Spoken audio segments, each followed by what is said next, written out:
ನಮಸ್ಕಾರ. News 18 digital ಕಾಂಟೆಂಟ್ಗೆ ಸ್ವಾಗತ. ನಾನು ಚೈತ್ರ ವಿಶ್ವನಾಥ್.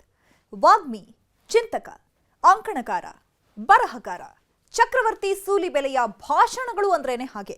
ಯುವಕರಲ್ಲಿ ಕಿಚ್ಚೆಬ್ಬಿಸುವ ಭಾಷಣ. ದೇಶ, ಧರ್ಮ, ಹಿಂದುತ್ವ, ಸಾವರ್ಕರ್, ಸ್ವಾಮಿ ವಿವೇಕಾನಂದರಂತವರ ಬಗ್ಗೆ ಗಂಟೆಗಟ್ಟಲೆ ಮಾತನಾಡೋ ಚಕ್ರವರ್ತಿ ಸೂಲಿಬೆಲೆ ಆಗಾಗ ತಮ್ಮ ಮಾತಿನ ಮೂಲಕ ವಿವಾದವನ್ನ ಮೈ ಮೇಲೆ ಎಳೆದುಕೊಂಡಿದ್ದು ಉಂಟು. ಈಗ ಮತ್ತೊಮ್ಮೆ ಇವರ ಹೇಳಿಕೆ ಪರ ವಿರೋಧದ ಚರ್ಚೆಗೆ ಕಾರಣವಾಗಿದೆ. ಅದೇನು ವಿವಾದ ಅಂತ ಹೇಳ್ತಾ ಹೋಗ್ತೀನಿ ನೋಡಿ.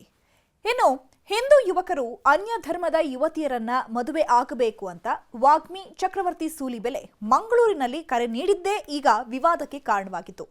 ಹುಡುಗಿ ಸಿಗ್ಲಿಲ್ಲ ಅಂತ ಎಷ್ಟು ದಿನ ಹೇಳ್ತಾ ಇರ್ತೀರಾ? ಸ್ವಲ್ಪ ಬೇರೆಯವರನ್ನು ನೋಡ್ಲಿ ಅಲ್ವಾ? ನಮ್ಮ ಸಮಾಜದಲ್ಲಿ ನಾವು ನಮ್ಮ ಗಂಡು ಮಕ್ಕಳಿಗೆ ಹೆಣ್ಣು ಸಿಕ್ಲಿಲ್ಲ ಅಂತ ಆಲೋಚನೆ ಮಾಡ್ತಿರುವಾಗ ಪಕ್ಕದ ಸಮಾಜದಲ್ಲೂ ಸಮಸ್ಯೆಗಳು ಇದೆ ಅಲ್ವಾ? ಧೈರ್ಯ ತುಂಬಿ ಅಲ್ವಾ? ಅನ್ಯ ಧರ್ಮದ ಯುವತಿಯರನ್ನ ಪ್ರೀತಿಸಿ ಮದುವೆಯಾಗಿ ಅಂತ ಅವರು ಹಿಂದೂ ಯುವಕರಿಗೆ ಕರೆ ಕೊಟ್ರು. ವಿಶ್ವ ಹಿಂದೂ ಪರಿಷತ್ ನಡೆಸಿದ ಕೊರಗಜ್ಜನ ಆದಿ ಕ್ಷೇತ್ರಕ್ಕೆ ನಮ್ಮ ನಡೆ ಪಾದಯಾತ್ರೆಯ ಸಮಾರೋಪದಲ್ಲಿ ಭಾಗಿಯಾಗಿದ್ದಂತಹ ವಾಗ್ಮಿ ಚಕ್ರವರ್ತಿ ಸೂಲಿಬೆಲೆ ಅವರು ಆ ಕಾರ್ಯಕ್ರಮದಲ್ಲಿ ಮಾತನಾಡಿದರು. ದಕ್ಷಿಣ ಕನ್ನಡ ಜಿಲ್ಲೆಯ ಉಲ್ಲಾಳ ತಾಲೂಕಿನ ಕುತ್ತಾರಿನಲ್ಲಿ ನಡೆದಂತಹ ಈ ಕಾರ್ಯಕ್ರಮದಲ್ಲಿ ಅವರು ಮಾಡಿದಂತಹ ಭಾಷಣ ಸಾಕಷ್ಟು ಚರ್ಚೆಗೆ ಗ್ರಾಸವಾಗಿದೆ. ಎಲ್ಲಿವರೆಗೆ ಲವ್ ಜಿಹಾದ್ ಬಗ್ಗೆ ಮಾತನಾಡ್ತಿರ್ತೇವೆ, ಸ್ವಲ್ಪ ಬದಲಾವಣೆ ತರೋಣ. ನಮ್ಮ ಗಂಡು ಮಕ್ಕಳಿಗೂ ಈ ಬಗ್ಗೆ ಹೇಳಬೇಕು. ಎಷ್ಟು ದಿನ ನಮ್ಮ ಹೆಣ್ಣು ಮಕ್ಕಳನ್ನ ನೋಡ್ತಿರ್ತೀರಾ? ಹುಡುಗಿ ಸಿಗ್ಲಿಲ್ಲ ಅಂತ ಎಷ್ಟು ದಿನ ಹೇಳ್ತಾ ಇರ್ತೀರಾ? ಸ್ವಲ್ಪ ಬೇರೆಯವರನ್ನ ನೋಡ್ಲಿ ಅಲ್ವಾ? ನಮ್ಮ ಸಮಾಜದಲ್ಲಿ ನಾವು ನಮ್ಮ ಗಂಡು ಮಕ್ಕಳಿಗೆ ಹೆಣ್ಣು ಸಿಕ್ಲಿಲ್ಲ ಅಂತ ಆಲೋಚನೆ ಮಾಡ್ತಿರುವಾಗ ಪಕ್ಕದ ಸಮಾಜದಲ್ಲೂ ಸಮಸ್ಯೆಗಳು ಇದೆ ಅಲ್ವಾ? ಧೈರ್ಯ ತುಂಬಿ ಅಲ್ವಾ? ಅನ್ಯ ಧರ್ಮದ ಯುವತಿಯರನ್ನ ಪ್ರೀತಿಸಿ ಮದುವೆಯಾಗಿ ಅಂತ ಅವರು ಹಿಂದೂ ಯುವಕರಿಗೆ ಕರೆ ಕೊಟ್ರು.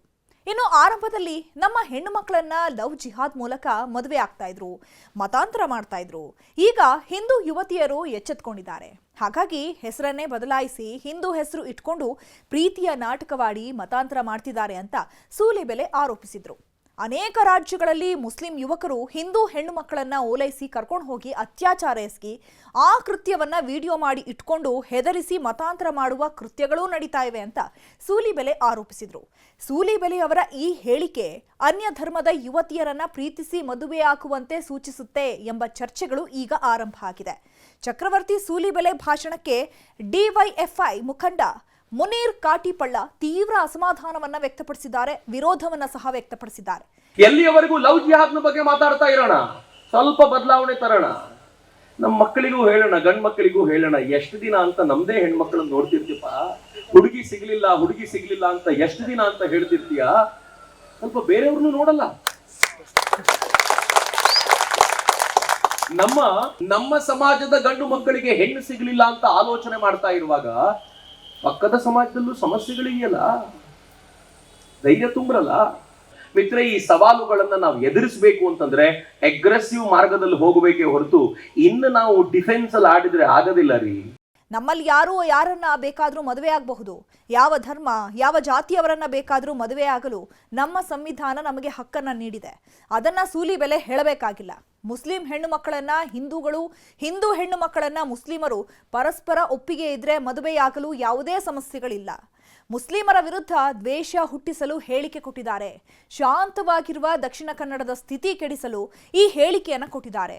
ಕೋಮು ದ್ವೇಷದ ಬೆಳೆ ಬೆಳೆಯಲು ಈ ಭಾಷಣ ಮಾಡಿದ್ದಾರೆ ಅಂತ ಆರೋಪಿಸಿದ್ದಾರೆ. ಮುಸ್ಲಿಮರ ವಿರುದ್ಧ ದ್ವೇಷ ಕಾರುವ ಭಾಷಣ ಮಾಡಿದ್ದಾರೆ. ಪೊಲೀಸ್ ಇಲಾಖೆ ಚಕ್ರವರ್ತಿ ಸೂಲಿಬೆಲೆ ವಿರುದ್ಧ ಸ್ವಯಂ ಪ್ರೇರಿತ ಪ್ರಕರಣ ದಾಖಲಿಸಬೇಕು.